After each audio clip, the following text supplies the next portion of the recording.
ইতিহাসের মাধ্যমে সৃজনশীলতা যে একটা বই প্রকাশের মাধ্যমে তারা যেটা করতে চেয়েছিল সেটা কিন্তু তারা করতে পারে নাই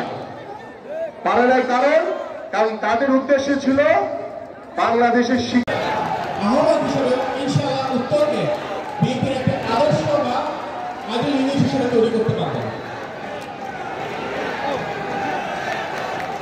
আমরা দেখেছি বিগত আন্দোলন সংগ্রামে ঢাকা মহানগর উত্তরে অত্যন্ত জোরালো ভূমিকা ছিল এবং আমাদের নেতা বিএনপির ভারপ্রাপ্ত চেয়ারম্যান তারেক রহমানের অত্যন্ত আস্থাভাজন হিসেবে যখন আন্দোলনে বিএনপির ভূমিকা রাখার প্রয়োজন ছিল ঢাকার রাজপথ থেকে কাটিয়েছিল সারা বাংলাদেশ এবং আমাদের এখানে যারা রয়েছেন বিভিন্ন পর্যায়ের নেতৃবৃন্দ রয়েছে অনন্য ভূমিকা।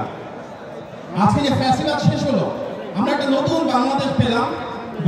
ফ্যাসিবাদের পতন হবে কিনা কেউ বুঝে না যে বাংলাদেশের সংস্কারের প্রয়োজন হবে কিনা। সেই সময় আজ থেকে 8 বছর আগে আমাদের দেশের নেত্রী বেগম খালেদা জিয়া 2016 সালে ভিশন 2030 ঘোষণা করেন। সেটাই ছিল বাংলাদেশে সংস্কারের কিভাবে বুঝবো, এটা বুঝবো ভোটের মাধ্যমে।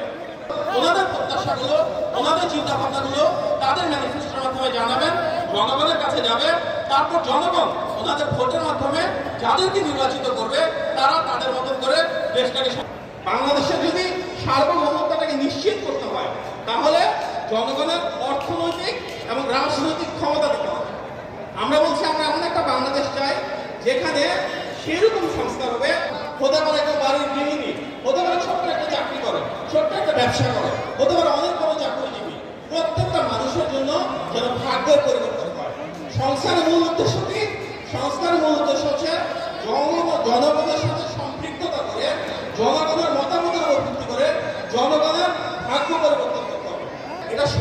শ্রমজীবী এবং পেশার মানুষের জীবনের জন্য একটা মাপ ঘুরিয়ে দিতে পারবে। এই জন্য আমাদের নেতা ইতিমধ্যে ঘোষণা দিয়েছেন কি এই যে এখানে অনেক তরুণ রয়েছে। বাংলাদেশ জাতীয়তাবাদী দল বিএনপির ভারপ্রাপ্ত চেয়ারম্যান জনাব তারেক রহমান যে 31 দফা দিয়েছেন, 31 দফা বাস্তবায়ন করতে হলে আমাদের জনগণের পাশে দাঁড়াতে হবে। মামলার বিষয়ে সম্পর্কের বিষয় হতো সেই আইন হলের নেতৃত্বে রাষ্ট্র আমাদের 31 দফা বিভিন্ন ধারা, প্রত্যেকটি ধারা ঢাকা মহানগরীর সকল ধারা আমরা এই প্রশ্ন করে দিয়েছি। আগামীতে যদি সিনিয়র নেতৃবৃন্দের মাধ্যমে যদি আমাদের কোনো নির্দেশনা আসে সেইভাবে আমরা আগামীতে পরিশ্রম করে এই বাংলাদেশের সার্বভৌমত্বকে যাদের কোনো খবর পাওয়া যায়নি এই 15 বছরে, যাদের কোনো খবর পাওয়া যায়নি জুলাই আগস্টের এই আন্দোলনে, তারা এখন সামনে সারিতে এসে ওই ফেসবুকে ছবি দিয়ে বিভিন্ন সদস্যবৃন্দ, সংগঠনের সভাপতি,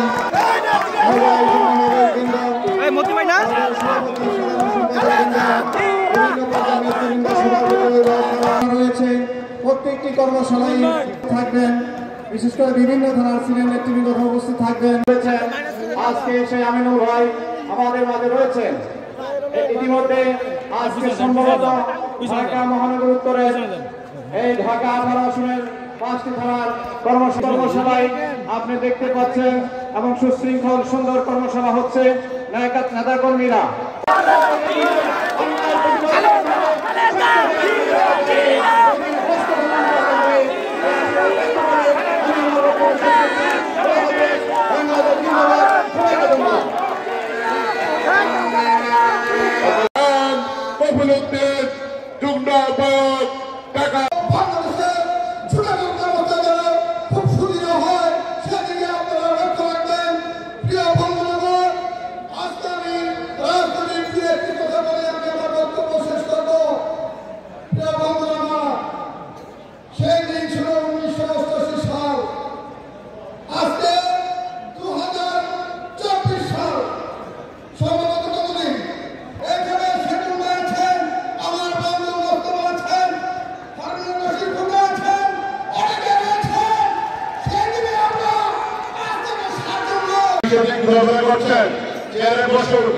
আমাদের খাবার আছে, সবার সাথে খাবার দেওয়া হবে।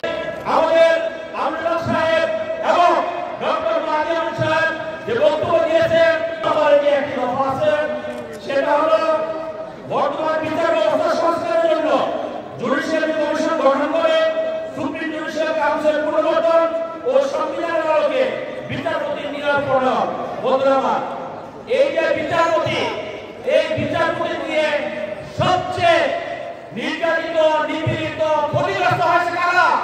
এই বিএনপি আপনারা যারা আছেন, আমরা যারা আছি, সবচেয়ে ক্ষতিগ্রস্ত হয়েছে কারা? বিএনপি চেয়ারম্যান দেশনেত্রী বেগম খালেদা জিয়া। সবচেয়ে ক্ষতিগ্রস্ত হয়েছে কে? দেশনায়ক জনাব তারেক রহমান। আপনারা দেখেছেন এই খুনি হাসিনার নির্দেশে বিচারপতিদের মাধ্যমে আমাদের পার্টির ভারপ্রাপ্ত চেয়ারম্যান জনাব তারেক রহমানকে মিথ্যা মামলা দিয়েছে, মিথ্যা মামলা সাজা দিয়েছে। আমরা দেখেছি শুধু সাজা দিয়ে থাকতে হয়নি, তিনি যাতে বাংলাদেশের মাটিতে রাজনীতি করতে না পারে সেজন্য বাংলাদেশের মাটিতে তাকে থাকতে দেওয়া হয়নি। শুধু তাই নয়, বিদেশে বসে কিন্তু একটি বক্তব্য দিলেন ওই খুনি হাসিনা এই বিচারপতিদের মাধ্যমে নির্দেশ করেছেন যে তারেক রহমানের বক্তব্য কোন মিডিয়াতে প্রচার করা যাবে না, সোশ্যাল মিডিয়াতে প্রচার করা যাবে না। সেটা করেছে সেই জন্য আমাদের সর্বপ্রথম দরকার এই বিচার ব্যবস্থা পুনর্গঠন। বন্ধুরা, আপনারা দেখেছেন একটি মামলা, মিথ্যা মামলায় তারেক রহমান সাহেবকে খাবার দেওয়া হয়েছে। যে বিচারক তারেক রহমান সাহেবকে খাবার দিয়েছে সেই বিচারক কিন্তু বাংলাদেশের মাটিতে থাকতে পারেনি। বন্ধুরা, তাকে বাংলাদেশ থেকে দেশান্তরিত হতে হয়েছে। ওই খুনি হাসিনা তাকে দেশ ছাড়তে বাধ্য করা হয়েছে। আল্লাহর শেষ মেহরবানি, আজকে খুনি হাসিনা আপনারা আমাদের আন্দোলনের মাধ্যমে তিনি নিজের বাংলাদেশ থেকে পালিয়ে গিয়েছেন। আমরা যারা যা আল্লাহ রহমতে তার উচিত শিক্ষা দিয়েছে, উচিত বিচার করেছে। যেন আমি বলতে চাই, দেশকে যেরকম খালেদা জিয়া মিথ্যা মামলা সাজা দিয়েছে, তারেক রহমানকে মিথ্যা মামলা সাজা দিয়েছে, আমরা স্টেজে যারা আছি, সামনে যারা আছেন, সকলকে মিথ্যা মামলা সাজা দিয়েছে। সেই জন্য এই 10 নম্বর দফাটি খুব দ্রুত সহকারে বিবেচনা করে আমাদের পার্টির ভারপ্রাপ্ত চেয়ারম্যান জনাব তারেক রহমান সংস্কারের জন্য বিবেচনায় রেখেছেন। আমরা বিশ্বাস করি জনগণের ভোটে যদি ইনশাআল্লাহ তারেক রহমান বাংলাদেশের প্রধানমন্ত্রী হয় তাহলে অবশ্যই এই 10 নম্বর যে দফাটি আছে বিচার ব্যবস্থা সেটা পুনর্বিবেচনা করে তার যথাযথ সংস্কার করার মধ্যে রহমান এমন ছাত্র জনতা অভ্যুত্থানের মাধ্যমে দুনিয়া পালিয়ে গেছে। এর পরিকল্পনা কিন্তু আমাদের পানি ভারপ্রাপ্ত চেয়ারম্যান অনেক পূর্বেই করেছিলেন। একটি কথা বলবো, 2024 নির্বাচন আছে, আগামী নির্বাচন, সেই নির্বাচনের প্রোগ্রাম রেখেছেন আমাদের পার্টির ভারপ্রাপ্ত চেয়ারম্যান কি ধরনের পরিকল্পনা করেছিলেন, কি ধরনের কর্মসূচি দিয়েছিলেন। কারণ আমাদের পার্টির ভারপ্রাপ্ত চেয়ারম্যান জানতেন যে খুনি হাসিনা বাংলাদেশের মাটিতে থাকতে পারে না, তাকে ভারতে বাধ্য করবো। যার কারণে কিন্তু তিনি সংগঠনকে একটি কার্যকরী ভূমিকায় রেখে আন্দোলনে রেখে তিনি তার কর্মসূচি প্রণয়ন করেছেন। পরবর্তী ছাত্র জনতা এই বৈষম্যবিরোধী আন্দোলন নামে আন্দোলন করে আমরা তারেক রহমানের নেতৃত্বে খুনি হাসিনাকে বাংলাদেশ থেকে বিতাড়িত করেছি। সেই বিতাড়িত শক্তি কিছু অংশ, সেই বিতাড়িত শক্তির দোসররা, সেই ফ্যাসিবাদের দোসররা কিছু এখনো বাংলাদেশে আছে, কিছু এখনো দেশের মাটিতে থেকে আমাদের বিরুদ্ধে ষড়যন্ত্র করছে। ওই ভারতের সহযোগিতায় সেজন্য আমি বললাম, রুশ ভারতের দালালেরা হুঁশিয়ার সাবধান, আপনাদের ব্যাংকে বন্ধ হবে। রুশ ভারতের দালালেরা হুঁশিয়ার সাবধান। আমরা বলতে চাই এদেশে অনেক ষড়যন্ত্র হয়েছে আমাদের বিএনপির বিরুদ্ধে, শহীদ রাষ্ট্রপতি জিয়াউর রহমানের বিরুদ্ধে, তারেক রহমানের বিরুদ্ধে, খালেদা জিয়ার বিরুদ্ধে কোন ষড়যন্ত্রই কাজে লাগেনি। আজকেও অনেকে আমরা ফেসবুকে দেখি অনেক রকম স্ট্যাটাস দেন, বিভিন্ন রাজনৈতিক দলের কর্মীরা হুমকি দেন। আমি বলতে চাই তারেক রহমান যদি শুধু একবার হুমকি দেন আপনাদের অস্তিত্ব বাংলাদেশের মাটিতে থাকবে না। যারা ভর করে তারা একটু অরাজকতা সৃষ্টি করতে চায়, তারা চাঁদাবাজি করতে চায়, তারা সন্ত্রাস করতে চায়, তারা দখলবাজি করতে চায়। আপনাদের আমাদের উপর ভর করে যাতে সেই দখলবাজি না করতে পারে সেদিকে আমাদের খেয়াল রাখতে হবে। আজকে এদেশে বক্তব্য না করে আমি এই পর্যায়ে শেষ করব। একটি ধন্যবাদ কাটিয়ে না বাংলাদেশ, আমাদের বাংলাদেশ চাইছিলাম। আমার এই 70 বছরে শেখ হাসিনা কি করেছে? স্ত্রীদের স্বামীকে না পেলে তার স্ত্রীকে ধরে নিয়ে গেছে, বাপকে না পেলে ছেলেকে ধরে নিয়ে গেছে, তারপর ভাইকে না পেলে আরেক ভাইকে ধরে নিয়ে গেছে। শেখ হাসিনা সরকার এরকম অত্যাচার জুলুম করছিল। আমি 18 সালে জেলে ছিলাম। আমার চাচা, আমার বাবার ছোট ভাই মৃত্যুবরণ করেছিল। আমি তার জানাজা আসতে পারিনি। পুরো বাংলাদেশে অনেক নেতা কর্মীর সাথে আমার কথা বলেছে, তার বাপ করেছে, মা মরেছে, কিন্তু দুঃখের বিষয় তাদেরকে জানাজা আসার মতো সুযোগ দেয় নাই। স্বৈরাচারী শেখ হাসিনা এইসব কাজ করেছে, আমাদের বিএনপি নেতা কর্মীদের প্রতি অত্যাচার করেছে, জুলুম করেছে। আল্লাহ কিন্তু অত্যাচার জুলুমের বিচার করেছে। শেখ হাসিনার উপর গজব নাযিল করেছে। শেখ হাসিনা এই দেশ ছেড়ে পালিয়ে যেতে বাধ্য হয়েছে। আমরা ধরনের কমে করতে চাই না। আমাদের শিক্ষা নিতে হবে শেখ হাসিনার কাছ থেকে। শেখ হাসিনা যে ভুলের কারণে দেশ ছাড়তে বাধ্য হয়েছে, শেখ হাসিনা যে অন্যায় করার কারণে এই দেশ ছেড়ে যেতে বাধ্য হয়েছে, আমরা কিন্তু সেই ধরনের অন্যায় ভুল করতে যাব না। আমাদের প্রতিরোধ করতে হবে। আমরা একটা সুন্দর বাংলাদেশ গড়তে চাই। আপনারা যদি সহযোগিতা করেন তাহলে অবশ্যই আমরা ইনশাআল্লাহ সবাইকে নিয়ে একটা সুন্দর বাংলাদেশ গড়তে চাই। আমি মনে করি বিগত দুঃসময়ের যে কর্মী ছিল, দুঃসময়ের একটা কর্মী বর্তমান সময়ের 1000 কর্মীর চেয়ে অনেক। আমরা সবাই মূল্যায়ন করতে চাই, কিন্তু যারা মাঠে ছিল, দুঃসময় ছিল, সবাই বলেছে একটি কর্মী বক্তারা, আমরা মাঠের কর্মীদের যদি মূল্যায়ন করি তাহলে সবাই উৎফুল্ল হবে এবং সামনে দুর্দিনে দিনে করে বিএনপি, রাতে করে আমরা এরকম মানুষ দেখছি। আমাদের সাথে দিনে বিএনপি বসে, আমাদের রাতে আমাদের সাথে যোগাযোগ করেছে। আমরা চাই এদের বিচার করতে। ইতিমধ্যে অনেকের পানিশমেন্ট হয়েছে, আবার দীর্ঘ সময় পানিশমেন্টের পর আবার যদি দলে ফিরে আসতে চায় আমরা অবশ্যই তাদের মূল্যায়ন করবো। কিন্তু আপনারা মুনাফিক করবেন না দলের সাথে। আজকে আমাদের আপনারা চিনেন, এটা আমাদের আমিনুল হক সাহেব, মাহাদি আমিন বা স্টেশনরা করবো, আমাদের সিনিয়র নেতা আছেন, সবাই কিন্তু আমরা ঢাকা শহরের সব লোকজন চিনে। কারণ কি, আমরা শহীদ রাষ্ট্রপতি জিয়াউর রহমানের আদর্শে বিশ্বাসী এবং এই দলের একজন আমরা ক্ষুদ্র কর্মী। এই বিএনপি করার কারণে দেশের জনগণ আমাদেরকে চিনে। আমরা কোনো অবস্থায় বিএনপির সাথে বেমানি করতে পারি না।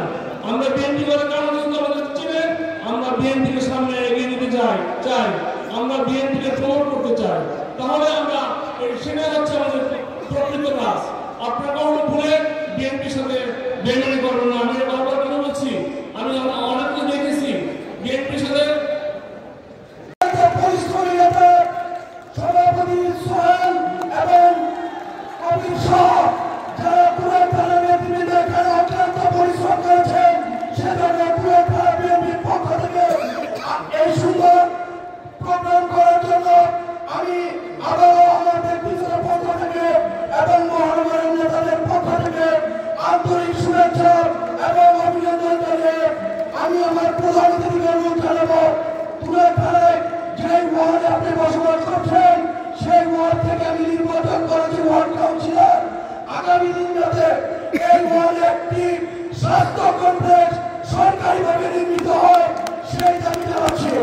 এখানে পুরান থানায় কোনো সরকারিভাবে কলেজ বিশ্ববিদ্যালয় নেই, সেজন্য আমি মাননীয় প্রধান অতিথিকে অনুরোধ জানাবো যাতে আগামী দিন এখানে পুরান থানায় একটা কলেজ এবং বিশ্ববিদ্যালয় স্থাপন করা হয়, সেদিকে আপনি নজর রাখবেন। পরিশেষে আপনারা যারা এখানে অক্লান্ত পরিশ্রম করে এসেছেন, আমি বিশেষ করে আমি একটি নাম ভুলে গেছিলাম, আমাদের দেশটা তারেক রহমানের উপদেষ্টা ডক্টর মাহাদি আমিনকে আমি পুরান থানা বিএনপির পক্ষ থেকে ধন্যবাদ জানিয়ে আমি আমার সংক্ষিপ্ত বক্তব্য